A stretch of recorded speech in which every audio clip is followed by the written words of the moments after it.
messaging my brother from the bathroom, and he said I was being jealous and that I was overreacting, so I agreed and went back to the table to sit next to Laura's mother. The whole time they were laughing, and it seemed that everything he said was funny to her, and she kept rubbing his back, touching his arms, and saying how strong he had gotten, and she would look at me smugly. The breaking point to all of this was when I put a bit of meat onto my plate and she said, "Are you really going to eat all of that?"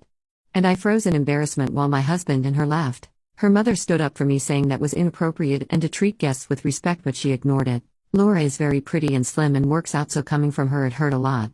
I stood up from my chair and walked out the front door and called my dad. I told him to pick me up and that I'll explain why in the car. When I got in the car, I broke down and told him everything. He said I was most likely overreacting, but the situation was very odd and that I'm welcome to stay with him for the time being. I thanked him and went back to our house. While I was getting comfortable, my phone flooded up with messages from my husband and Laura. I read the messages, and to my horror my husband was saying I ruined the whole dinner and that he was going to stay there for the night. I then read what Laura